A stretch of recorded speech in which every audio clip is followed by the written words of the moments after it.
Seguimos adelante en Telebuen Día recibiendo con el gusto de siempre al doctor Julio Trochansky, que es el presidente del Sindicato Médico del Uruguay. ¿Qué tal, doctor? ¿Cómo anda? Buen día, ¿qué tal? Bien, madrugó mucho hoy, ¿eh? Sí, la verdad, hoy tuvimos que ejercer la profesión, tuvimos una cirugía a las 5 de la mañana, pero es parte de Claro. lo que nosotros hacemos todos los días. De donde se hace vital la vocación, ¿eh? Sin duda que si la profesión no tiene esa vocación necesaria para poder afrontar no solo eso, sino las situaciones difíciles con las cuales nosotros tenemos que lidiar todos los días, las víctimas de los siniestros de tránsito, una serie de cosas que nos hace que sin vocación sea muy difícil emprender. Ha de ser durísimo transitar a diario esa delgadísima línea entre la vida y la muerte, ni más ni menos, ¿no? Porque a ustedes justamente les compete eso, estar en esas definiciones que significan la vida, ¿eh? Así que, bueno, el reconocimiento de siempre al cuerpo médico, más allá de que muchas veces también se le cuestiona, ¿no? Porque dicen, bueno, pero ¿qué hace el médico? ¿Se abroquela detrás de esa actitud muchas veces de arrogancia o de soberbia para blindarse contra todas las angustias de la vida en sí mismo? Y allí es donde nacen algunas discusiones, algunos debates presentes hoy. La humanización de la medicina fue el gran énfasis en el 9º Congreso, en la convención médica. Sin duda, la medicina va cambiando a lo largo del tiempo y el perfil del médico también. En estos momentos estamos en un momento en el que estamos estableciendo un nuevo contrato social, decimos nosotros. El médico está cambiando su perfil y aquel médico que todo lo puede, que todo lo sabía, que no permitía una interacción del todo igualitaria entre el usuario. Se bajó un poco del pedestal. Yo creo que ha comenzado a entender que la salud es una cuestión de corresponsabilidad, en el cual participamos todos, no solo el médico, sino también el propio paciente. Claro. Por supuesto que para eso se requieren condiciones de ejercicio profesional y de atención sanitaria para que esto sea posible, ¿no? Es decir, necesitamos muchas veces tiempo para nuestras consultas, para establecer la confianza necesaria para que esa corresponsabilidad se haga efectiva. Es decir, si un médico tiene que indicar un tratamiento, si un médico tiene que dar un diagnóstico, si un médico tiene que dar una mala noticia, y si el paciente tiene que recibirla, ya sea esa mala noticia, ese tratamiento o ese diagnóstico, tiene que haber cierto tiempo para que la confianza necesaria se establezca en un proceso de atención sanitaria. Bueno, pero achicar esa brecha, bajar esa distancia en la que ustedes muchas veces se instalaban por encima de... ¿Y era a veces un mecanismo de defensa como para enfrentar esas angustias? Y posiblemente sí, y uno es hijo de su época, ¿no? Claro. Y bueno, en esos momentos muchas veces seguramente el médico ponía una muralla como forma de defenderse o de protegerse frente a esas situaciones. Claro. Bueno, en su caso, la especialización que eligió es complicada. Ver un chiquilín accidentado en un siniestro con una moto debe ser tremendo, ¿no? Debe ser terrible. Sí, Ni siquiera me lo imagino. Es que justamente por eso también en parte en los últimos días es que el sindicato médico ha tomado una postura con respecto a lo que significan los siniestros de tránsito y la no utilización de los dispositivos de seguridad. Porque uno como médico se enfrenta a una situación ya fáctica, digamos, ya que ha ocurrido, como puede ser el siniestrado de tránsito, un paciente joven, un paciente que muchas veces es soporte familiar de la familia, valga la redundancia. Es la primera causa de muerte en los menores de 40 años, pero también como médicos sabemos que no solo es curar nuestra tarea, sino también prevenir. Y en ese caso, si hay un elemento que ha demostrado que tiene evidencia científica, no solo en nuestro país, sino en el mundo, de que genera menor tasa de mortalidad, que genera menor tasa de lesiones, que las incapacidades permanentes se reducen drásticamente, si hay un elemento y algún dispositivo de seguridad que muestra que puede ser eso, es el casco. Claro. Es casi como discutir, el otro día el presidente de la Sociedad de Neurocirugía decía que discutir esto es como discutir si es mejor tirarse de un avión con o sin paracaídas. Es prácticamente una discusión que en otros lados nos mirarían realmente con... Bueno, y tenemos esa peculiaridad, esa curiosidad. Estuvo acá hace un tiempo el intendente Botana, y la verdad, era difícil muchas veces entender, aún hoy es difícil entender su postura. Él hablaba de la responsabilidad individual, señalaba también lo que significan los registros que lleva la Intendencia o que llevan las autoridades departamentales respecto a la siniestralidad con motociclistas, porque intentaba justificar ese desapego al cumplimiento de la norma. Eso determinó una polémica con el sindicato médico, con usted en particular, y allí está planteado en esos términos. ¿Usted acusó al intendente de las muertes que puedan derivar en aquel departamento por estos accidentes? Mire, uno cuando asume determinadas responsabilidades políticas también debe asumir las consecuencias eventuales de sus actos o de sus omisiones. Sí, omisiones y también de las virtudes y de aquellas consecuencias beneficiosas para la población que trae.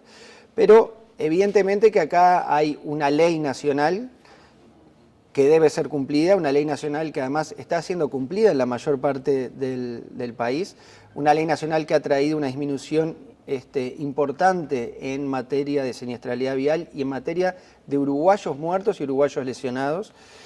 Y entendemos que alguien que dice representar a los habitantes de un departamento no puede estar proclamando y jactándose de no cumplir una ley que ha demostrado que evita ese tipo de consecuencias. Y por lo tanto hay responsabilidades políticas que el sistema político deberá asumirlas, y bueno, responsabilidad moral frente a sus habitantes. Nosotros no lo hablamos desde una posición ni centralista ni montevideana, lo hablamos desde una posición del compromiso que tenemos como médicos de velar por la seguridad de los ciudadanos. Julio, usted había anunciado la posibilidad de viajar a Melo. Exactamente. ¿Lo hará? Nosotros lo vamos a hacer, estamos en comunicación con los médicos de Melo, justamente para evitar cualquier tipo de sensación de que hay una intromisión en los asuntos del departamento. Y allí, por ejemplo, nos establece cierta discusión sobre la representatividad, porque hay médicos que entienden que son representados por la Federación Médica, por la FEMI, y de hecho el director de un centro asistencial también ha señalado que no hay disposición a recibirlo, digamos. Bueno, mire, yo creo que la seguridad de los ciudadanos no tiene fronteras departamentales. Justamente esa es el espíritu de la ley que se ha reglamentado, es una ley nacional. Antes uno iba a un departamento y cruzaba la frontera y cambiaba las leyes. En uno tenía que usar casco, en el otro no. En uno podía ir a una velocidad, en el otro no. La ley ha traído una normatización y una adecuación. Ese es el espíritu con el cual nosotros también vamos, o sea, entendiendo que no hay fronteras para la discusión en materia de seguridad vial, respetando lo que son las condiciones particulares de los departamentos y las cuestiones propias de esa relación que hay entre los habitantes de un departamento, pero también entendiendo que hay un elemento central que es la seguridad. Y con respecto a la representatividad, yo creo que si uno ve cuál ha sido la posición de la FEME justamente a favor del uso del casco. La Federación Médica del Interior también ha participado de campañas a favor, por lo tanto, acá no hay un conflicto de intereses ni de representatividad, acá hay un elemento central que es la seguridad. ¿Y esperan la reunión con el intendente? Por supuesto, nosotros somos personas que estamos habituados a conversar, bueno, y seguramente podamos hacerlo también con el intendente. Está bien, el intendente Botana siempre es bien recibido acá, así que si quiere hacer alguna precisión sobre este aspecto, con mucho gusto. Sigamos adelante con algunos temas vinculados al interior. El proyecto de ley de residencias médicas. Ustedes entienden que es un avance, que es un buen paso, aunque entienden también que debería redondearse con la incorporación, por ejemplo, de mayor institucionalidad. Exacto. Las residencias médicas, que son la forma en la cual los médicos realizamos nuestra especialización y a través de la cual accedemos a una especialidad determinada, es para nosotros el elemento fundamental de cambio de los recursos humanos de los próximos años. ¿Por qué? Bueno, porque hay una escasez de especialistas en algunos lugares del país. Fíjese que al norte del Río Negro hay aproximadamente nada más que un 10% de los especialistas de todo el país. Eso habla a las claras de que hay una escasez en algún lado, una mala distribución. Y bueno, y para eso es necesario generar un programa con características propias y claras que planifiquen los próximos años en materia de recursos humanos. Ustedes han hablado de un programa nacional de residencias. Sí, donde además se intensifique la formación de especialistas en el interior del país. Es muy difícil para un médico que termina a los 26 años, que después tiene 3 o 4 años de especialización, de lo cual el 95% de la misma se realiza en Montevideo, que a los 30, 31, 32 años, cuando muchas veces ya formó su familia en Montevideo, cuando muchas veces inició sus contactos laborales en Montevideo, es muy difícil volver a su lugar de origen. Por lo tanto, nosotros planteamos llevar la posibilidad de especializarse en algunos centros del país, del interior del país, que tienen capacidad como para poder hacerlo. Claro. Uno como hombre del interior entiende aquello de las inequidades, a propósito, por ejemplo, de esta proporción de especialistas, pero también hay que ponerse, ¿no?, en la piel del médico joven que se recibe y que de pronto su área preferida es la metropolitana. ¿Y se puede avanzar en ese sentido o es simplemente utópico? No, yo creo que sí, creo que este proyecto que está presentado es un avance, creo que hay que mejorarlo y hay que generar políticas claras porque los recursos humanos son la base fundamental, no solo en materia de médicos, sino en el resto del equipo de salud para este tipo de cosas. Julio, dígame, los CAD, los cargos de alta dedicación, ¿tienen cierta vinculación con este aspecto? Sí, por supuesto, porque facilitan. Los cargos de alta dedicación son el mecanismo por el cual que hemos encontrado para combatir el flagelo del multiempleo. Son cargos que concentran carga horaria en pocos lugares de trabajo, que facilitan la fidelidad del médico con la institución y de la institución con el médico, que permite una remuneración que es muy interesante para lo cual es para lo que es la situación laboral médica. ¿Tanto para el área pública como para la privada? Que se extiende tanto para el área pública y privada y que es hoy una realidad, porque hoy ya tenemos más de 200 cargos y para el año que viene tendremos 900. Y eso es una posibilidad que nos permite concentrar horas, concentrar trabajo y generar condiciones para que médicos también puedan radicarse en el interior con una razonable, un razonable salario y unas razonables condiciones de ejercicio profesional. Sí, que tenga su zona de confort, digamos. Exacto. También en materia salarial. Las sociedades anestésico-quirúrgicas advirtieron que esto podría llegar a ser. Creo que hablaron específicamente de connivencia entre el Poder Ejecutivo y el Sindicato Médico del Uruguay a los efectos de topear salarios. Una discusión que además ya tiene sus antecedentes. No, está bien.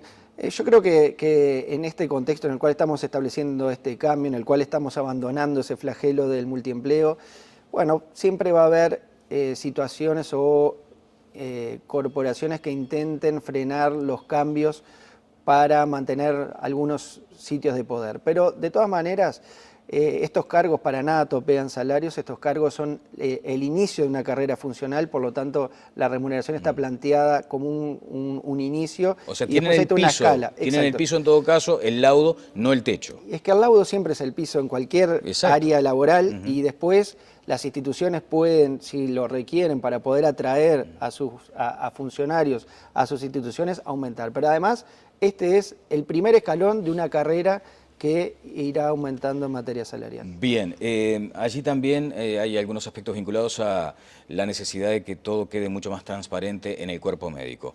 La recertificación médica, que fue un mandato casi de la convención, ¿se está cumpliendo, doctor? Exacto. Eso es un elemento vital para nosotros y es una suerte de responsabilidad que los médicos nos hemos impuesto para los próximos años. La recertificación es la necesidad cada determinado lapso de tiempo, que se establece en 5 años, de demostrar y validar nuestros conocimientos médicos. Es decir, que nuestros conocimientos médicos se mantienen actualizados, que garantizamos a nuestros pacientes y a la sociedad que nuestros conocimientos se encuentran de acuerdo a lo que es el saber en ese momento. Aquello de la formación continua. Exactamente, porque el conocimiento médico se estima que cada 5 años cambia prácticamente en forma completa y por lo tanto es muy importante poder estar actualizado y poder exigirnos esa actualización. Incluso en esta situación laboral que hemos conveniado con las instituciones y en estos cargos de alta dedicación, parte del horario de trabajo se destina justamente a esta formación continua. Al estudio, a la actualización tan necesaria. Y el médico uruguayo, claro, hay particularidades en cada uno de ustedes, pero ¿es de dormirse en los laureles un poco o de los que se apega a la formación? No, yo creo que, esto es una reglamentación o una situación que se va a imponer, pero que en realidad toma lo que es el día a día. La gran mayoría de los médicos nos exigimos ese cumplimiento y ese estar al día con nuestro conocimiento, porque cada vez que nos sentamos frente a un paciente nos sentimos con la responsabilidad de poder ofrecerle lo mejor. Exacto, y además el paciente va a venir con la consulta realizada en Google, por ejemplo. Y eso es un elemento de la realidad que, mire, yo creo que el empoderamiento que ha tenido el usuario en los últimos años, a través de conociendo sus derechos, pero también en la búsqueda de la información, si es bien utilizado, siempre es bueno. ¿Y tienen esa sensación a veces de que el paciente cree saber más que el médico? Sí. Y bueno, pero eso, como decía al principio, esto es un tema de corresponsabilidad. Y si el paciente se interesa por su propia enfermedad, genera una búsqueda de información y lo puede discutir con el médico y el médico puede asesorarlo en cuanto a... Enriquece a las partes. Sin duda que va a generar un proceso asistencial de mayor calidad. Bien, bueno, vamos en los últimos minutos a este escándalo en ACE, que también los roza, definitivamente. Allí han planteado la posibilidad de que es un momento, ventana, digamos, un quiebre, para revisar claramente qué criterios deben ser empleados para designar luego al director social en el directorio de ACE. ¿Esa es la postura que sostienen hoy? Sí. El sindicato médico cree que este es un buen momento para evaluar algunos cambios dentro de ACE, para mejorar su gestión, para dotarlo de una gestión más profesional. Y una de esas cosas que debemos evaluar es cuál es el rol que el representante de los trabajadores o que la representación social debe cumplir en un directorio como el de ACE. ¿El representante debe responder a este criterio que se empleó antes? O sea, ¿debe ser un funcionario de la salud pública? No entiendo. Nosotros creemos que el representante de los trabajadores no tiene que tener funciones de gestión dentro del directorio. Sino de control. Solo de control y de asesoramiento, porque bueno, le está dando también la visión desde el trabajador de ACE o desde el usuario de ACE de cómo debería ir Pero, la Julio, ¿ustedes institución. querrían que fuera un médico? Mira, a nosotros nos importa que represente a los trabajadores, que sea elegido en un formato que nos convenza a todos. La posibilidad de elecciones es una de esas ideas, pero no por el hecho de que sea un médico, porque nosotros no dudamos de la representatividad ni de la Federación de Funcionarios ni del PIT-CNT, y en materia de números de funcionarios, bueno, es muy probable que no sea un médico, pero sí entendemos que la posibilidad de elecciones obliga a conformar equipos, obliga a conformar acuerdos previo a cualquier elección, y eso genera una representatividad real, porque bueno, genera esos vínculos que después se transmiten en el Está bien. tiempo. ¿En algún momento se sintieron representados por Alfredo Silva? Yo creo que no hubo lo que uno espera de alguien que nos representa, que es el transmitir la información, transmitir cuáles son las realidades que se están planteando en ACE, realizar o preguntar a quien dice representar cuáles son las necesidades del momento, más allá de no entrar en lo que dé conocimiento público, que eso la justicia va a ser quien determine. Bueno, ¿y cuál es la situación de los médicos que se desempeñan hoy en ACE, desde el punto de vista salarial, que creo había también allí una dificultad? Sí, nosotros en ACE estamos, y en general también en el sector privado ya estamos comenzando a prever lo que son las negociaciones para el próximo periodo de gobierno. En ACE tenemos que superar ciertas inequidades. Hemos, como sindicato médico, logrado acuerdos beneficiosos para algunos sectores de médicos, pero queda un sector de médicos que todavía no se ha beneficiado con aumentos reales dentro del salario. Y sobre todo en la búsqueda de mejores condiciones de ejercicio profesional para que eso de que no haya una medicina distinta entre el sector público y el sector privado también se vaya generando a nivel de lo que es el ejercicio profesional. Correcto. De cualquier modo, ustedes habían sido en algún momento críticos sobre la política salarial que disponía ACE con ciertos criterios demasiado selectivos. Sí, hay un tema. Hay una solución que la hemos venido diciendo desde hace mucho tiempo, y es que en un sistema nacional integrado, en un sistema en el cual tiende a que haya una equiparación o una igualdad o una equidad entre el sector público y el sector privado, las condiciones de remuneración y ejercicio profesional también deben ser similares. Creemos que debe remunerarse de la misma manera que en el sector privado, en el sector público. Eso elimina la transferencia permanente que hay de un sector a otro. Podría llegar a ayudar en esta falta de recursos humanos que a veces se encuentra en el sector público. Es decir, el laudo único, la equiparación y la remuneración en forma similar, creo que es el elemento a seguir buscando entre ambos sectores. Bien, muchas gracias, Julio. Por favor, Alessandro. Muy amable. El señor presidente del Sindicato Médico del Uruguay, Julio Trochansky. Vamos a la pausa y seguimos adelante en Tele Buen Día.